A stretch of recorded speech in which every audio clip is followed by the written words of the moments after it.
under attack. What do we do? Stand up, fight back. What do we do? Stand up, fight back. What do we do? Stand up, fight back. All right. Welcome, everybody. This is part 3 of Movement Generation's Race, Class, and Ecology series. A couple of things before we get started. Housekeeping. So bathrooms are in the hallway this way.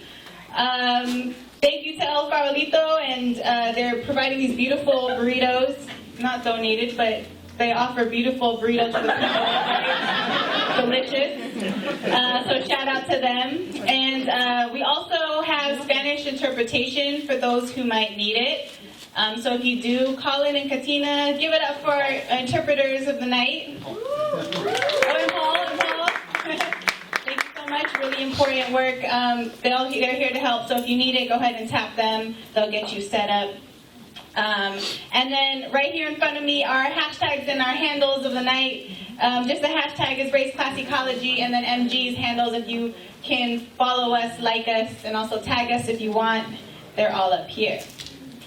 And so just quickly about tonight's event, and then we're going to get it into deeper in a little bit.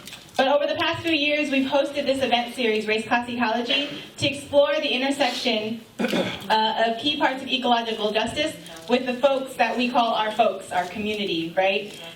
From labor to Black liberation to migrant rights. Tonight's event, we are blessed to share the stage with a handful of our friends and our comrades to engage in a deep discussion on that migrant rights and ecological justice nexus. And then at the end of the night, we're also going to have a fun, interactive activity that we're going to have some folks join us on stage for, and we're going to close it out with some multilingual chanting. So, to get us started, to jump off the night, I want to introduce a beautiful, powerful artist by the name of Yosimar Reyes. He's an immigrant poet and activist from Guerrero, Mexico, and San Jose, and his work is to change the narrative around immigration using art, culture, and film. So give it up for Yosimar. So one of the things that I would like to do is definitely write about growing up, being undocumented, because you know it's a cute topic right now, so everybody's doing it. Hold on, let me log in.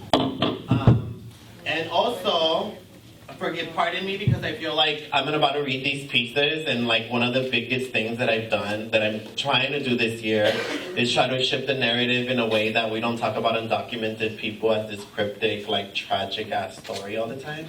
Because I tell people we're undocumented, but we're still joyful, because we still have quinceañeras popping all the time. For the sake of the story, I'm gonna read this first poem, and it's titled Summer. And I always tell people, like, you know, like I'm from Eastside San Jose, so Eastside San Jose has really good politics. And then I moved to the Bay like 2 years ago for school, and over here everybody's, you know, over there you have 3 families in an apartment, and it's called survival, but here it's called co-ops. And then over there you recycle bottles and cans to make money for rent, but here it's like being green and sustainable. So it's different, you know, we were green but in a different way. So this one's titled Summer, and it's about my abuelita. Abuela wakes me up and this is not cute. Can you hear me without the microphone? No, you'll be able to hear me. I'm going to be loud because we don't do that kind of stuff.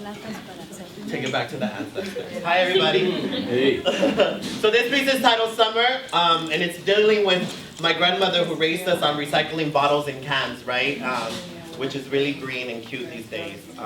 So she's like the #1 green lady. You can go visit her. She'll give you coupons where you can get more money from. Abuela wakes me up at 8. It is Saturday morning, and though most kids are up at this hour watching cartoons, Abuela has breakfast served for me. The sun is already blazing and slowly taking over the streets of Eastside San Jose. After we are done drinking our café con bolillo, we head out the door, and I follow Abuela as she picks up a shopping cart that will be a helper for the day. We begin walking down the street. She pulls the shopping cart from the front as I lean my arms pushing through the back. The wind blows her long white hair. I imagine she's a river, a powerful body of water that carried me here. She looks back at me, and in the wrinkled face there's a sweet smile. I smile back, and though I begin to get frustrated that the sun is beating against my skin, I say nothing because she has always told me to be grateful for the light of day. We stop at a big green house. The grass is neatly trimmed, and the windows are crystal clear. Awa makes her way to the back of the house, and I take a break and sit under a bush for shade. She comes back carrying a trash can filled with bottles, her small body bending as she struggles to pour them into a cart.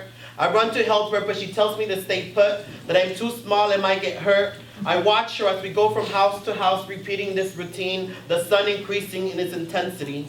The houses on this block are beautifully painted, surrounded by both rose bushes and the silence that takes over the street. I imagine what it must be like to live in a place where there's no noise, where everything rests in its proper place. I begin to dream of a day in which I will be old enough to buy a house. I want a big room for my abuelitos, a room for my brother, and one for me.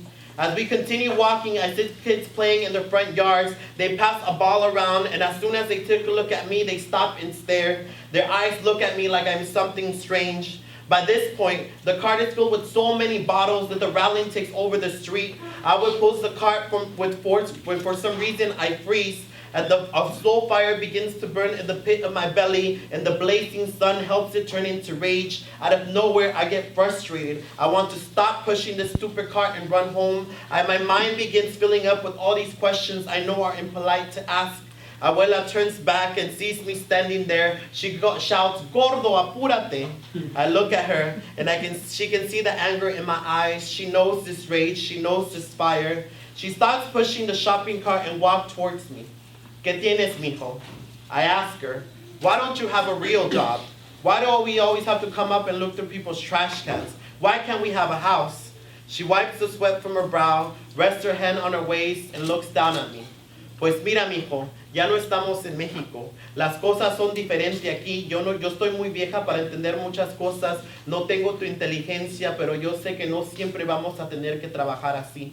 I look back at her, her dark skin shining against the sun. I want to be a big tree and have my shadow protect her from these feelings of shame.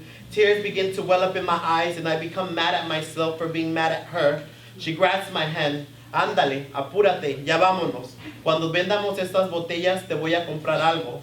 We walk back toward the cart and begin to push again. Our rattling presence echoes through the silent neighborhood.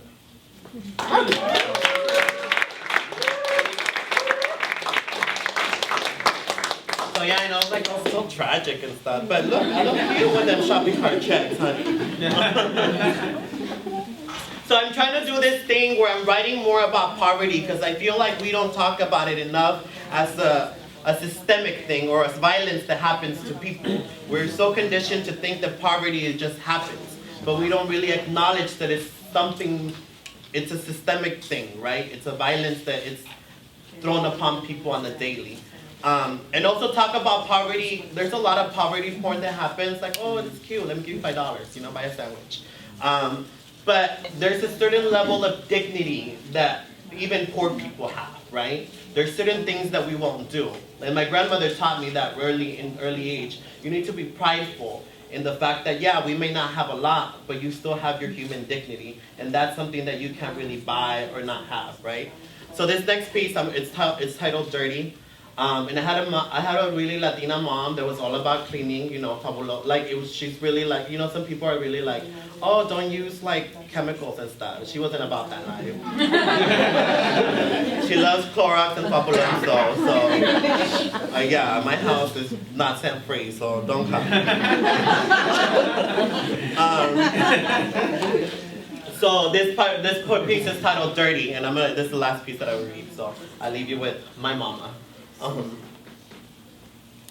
Mommy used to bathe us twice a day. She used to scrub the darker parts of our bodies as to wash away poverty. She would take out her piedra pomo and scrub our elbows and knees. She scrubbed our little hands, took the dirt beneath our fingernails, and warned us to stay clean. She would often say, ¿Qué va a decir la gente? Esa mujer muy elegante y sus mucosos bien mugrosos. She would neatly part our hair, and when one of our stubborn little pelitos did not listen, she would place saliva in her hand and made it stay in place. She didn't want me to be like Tony, who always smelled like pee. whose mocos used to dry up under his nose. They used to call up Yohoso at school because you could see the lights jumping like there was a party in his head. Más vale que no se te peguen esas costumbres, gordo. A ver, ven que hueles a chivo. She would then run to the fridge, take out a limon and slice it in half. She would rub each half under my armpit. The burning sensation would make me scream. Estate quieto, she would say. She ironed my shirts, pants, underwear, and socks. Mommy, who was left alone to raise two brown boys dark as dirt, made sure that the rest of the world never had a reason to call us dirty. Thank you so much. All right, give it up one more time for Yosimar Reyes.